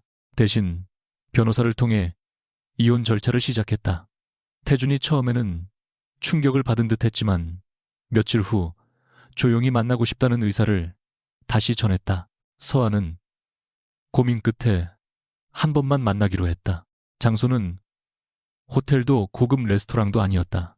두 사람이 결혼 초기에 자주 가던 한강 근처 작은 카페였다. 태준은 먼저 와 있었다. 제복도 내줄 견장도 없었다. 평범한 셔츠 차림으로 앉아있는 모습을 보자 서아는 잠시 오래전의 그를 떠올렸다. 비가 오면 우산을 들고 지하철역까지 달려오던 남자. 월급날이면 비싼 선물 대신 편의점 케이크를 사오던 남자. 그 사람이 완전히 거짓이었던 것은 아니었다. 아마 그것이 이별을 더 어렵게 만들었던 이유였다. 태준은 서아가 앉자마자 고개를 숙였다. 미안해. 서아는 아무 말도 하지 않았다. 태준은 한참 뒤 말을 이었다. 처음에는 정말 네가 아무 배경 없는 사람이라고 생각해서 만난 거 아니었어. 그때는 네가 좋았어. 진짜로.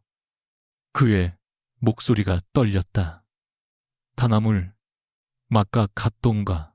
근데 내가 조금씩 올라가고 사람들이 나를 다르게 보니까 그게 너무 좋더라.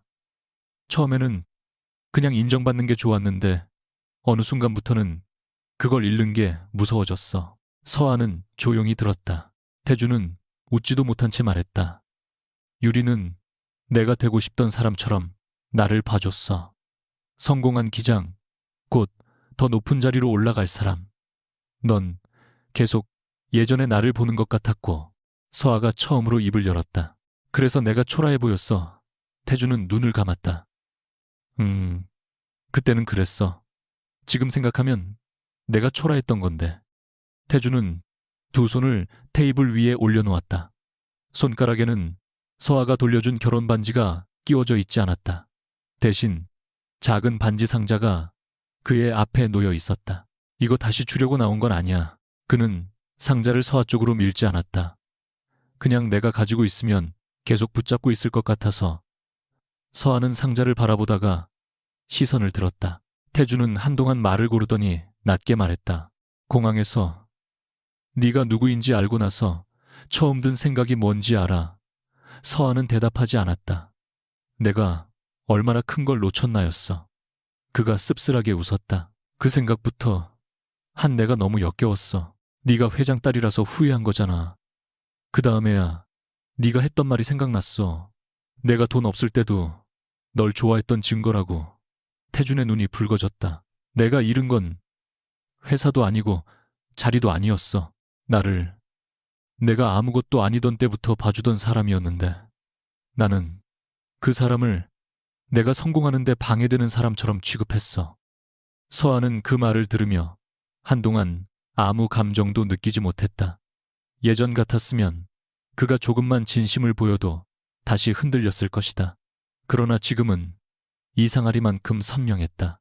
태준의 후회가 진짜인지 아닌지가 더 이상 자신의 삶을 결정하지 않는다는 사실이. 그녀는 조용히 말했다. 나도 잘못했어. 태준이 놀라 고개를 들었다. 당신이 변하는 걸 알면서도 인정하기 싫었어. 내가 틀렸다는 걸 인정하면 아버지한테 진 것 같았거든. 그래서 우리 결혼이 망가지고 있다는 걸 알면서도 오래 붙잡고 있었어. 서아는 숨을 천천히 내쉬었다. 하지만 그게 당신이 한 일을 용서한다는 뜻은 아니야. 태준은 고개를 숙였다. 알아. 우리 둘 다 예전으로 돌아갈 수 없어. 알아. 이번에는 태준의 대답이 더 작았다. 서아는 자리에서 일어나기 전 마지막으로 말했다. 조사 결과는 내가 아니라 회사 절차대로 나올 거야. 그리고 이혼도 진행할게. 태준은 끝내 붙잡지 않았다. 그것이 두 사람 사이에 남은 마지막 예의였다. 최유리에게도 결과는 가볍지 않았다. 그녀가 태준에게 강제로 끌려다닌 피해자라는 주장은 일부 정황과 맞지 않았고 박민지를 포함한 여러 직원의 진술을 통해 반복적인 압박과 평가 개입 시도가 확인됐다. 반대로 회사는 그녀의 모든 경력을 한 번에 부정하지 않았다. 유리 역시 실력으로 올라온 부분이 있었고 그것까지 지우면 또 다른 왜곡이 되기 때문이다. 그러나 신뢰가 핵심인 직책에서 권한을 개인관계와 뒤섞은 책임은 피할 수 없었다.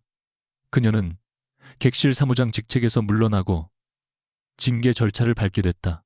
어느 날 서아는 본사 복도에서 박민지를 우연히 마주쳤다.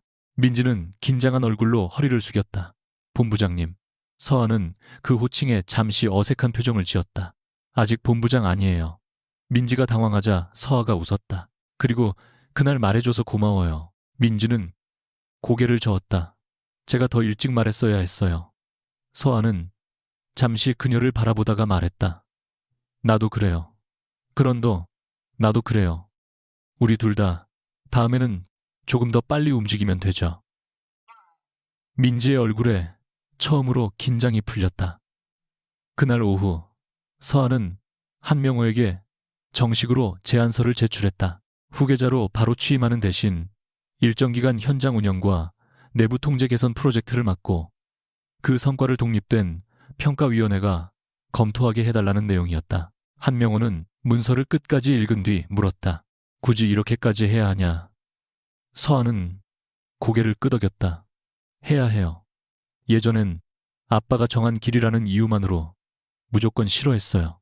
이제는 반대로 아빠 딸이라는 이유만으로 쉽게 올라가고 싶지 않아요.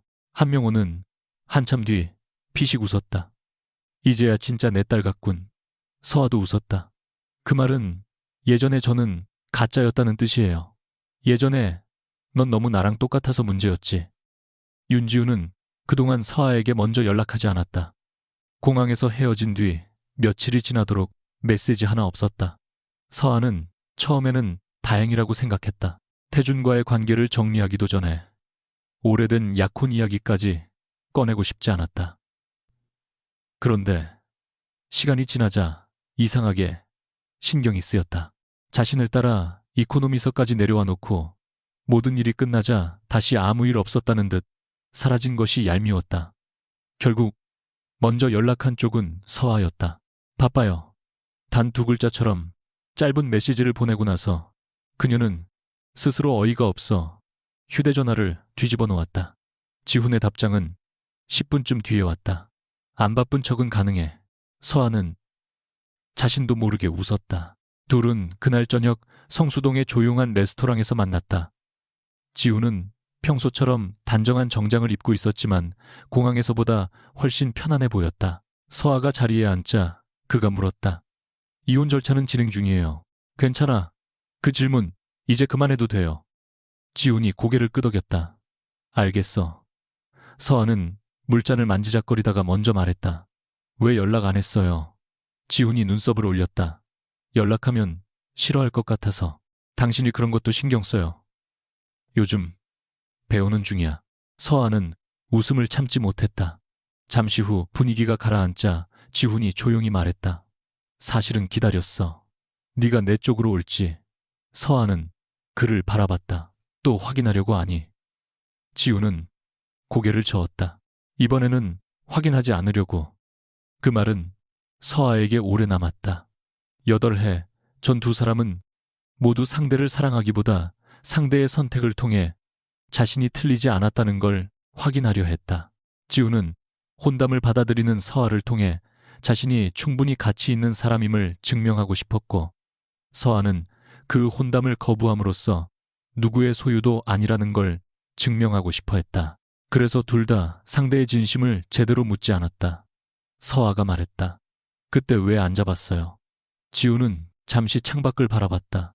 잡으면 내가 진다고 생각했어. 나도 비슷했어요.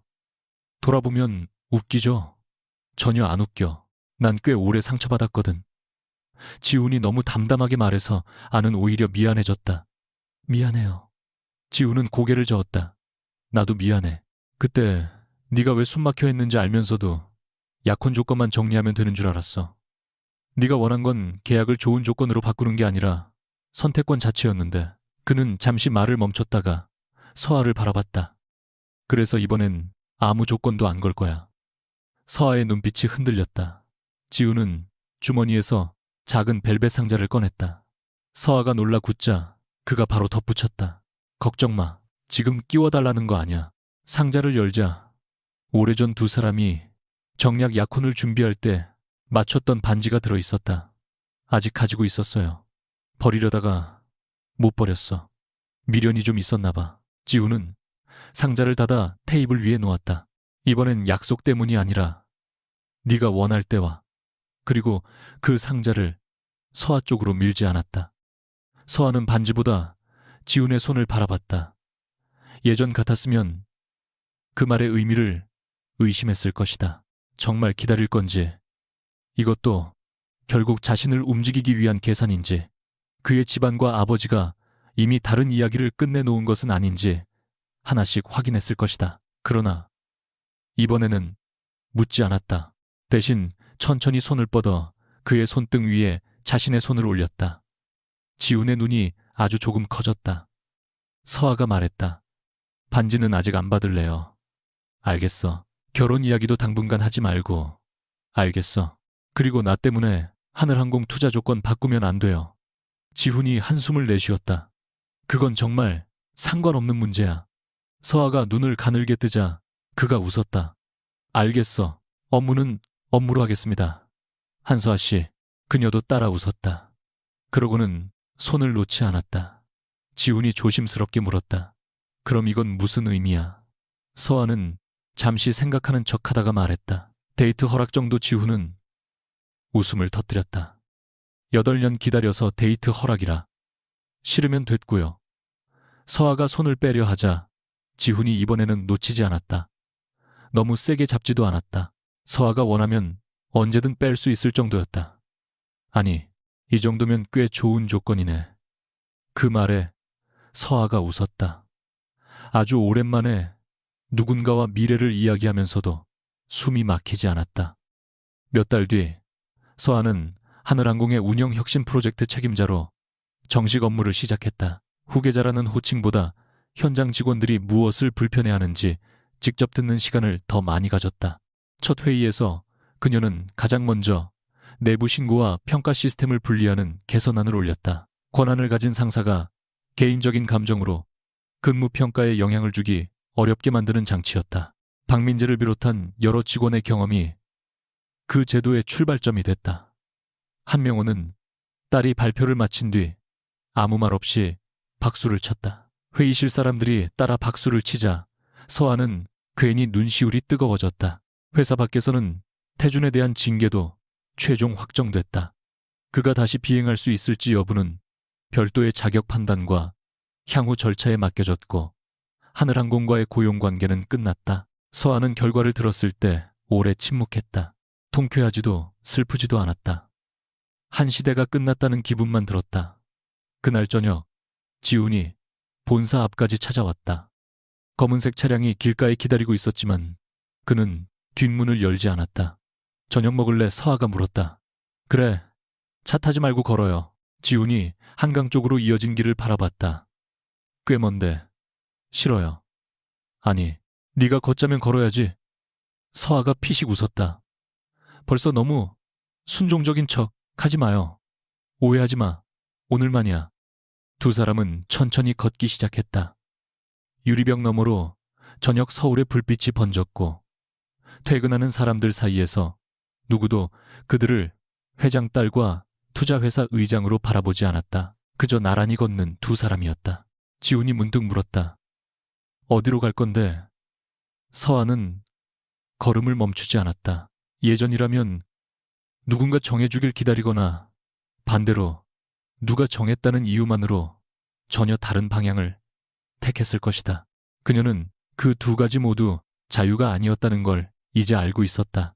진짜 선택은 누군가를 거스르는 것이 아니라 자신이 원하는 것을 알고 그 결과까지 받아들이는 일이었다. 서아는 지훈을 바라봤다. 이번에는 내가 정할게. 지훈은 잠시 그녀를 보다가 고개를 끄덕였다. 그래. 어디든.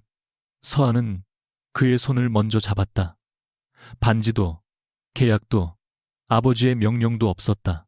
지훈 역시 손가락에 힘을 조금 주었을 뿐 그녀를 끌어당기지 않았다. 두 사람은 그대로 사람들 사이로 걸어갔다. 서아는 처음으로 자신이 어디에서 왔는지 숨길 필요도 누구를 선택했는지 증명할 필요도 없다고 느꼈다. 그녀가 선택한 길이 맞는지 틀리는지는 아직 알 수 없었다. 하지만 이번에는 달랐다. 그 길이 누구의 명령도 누구를 향한 반항도 아니었다.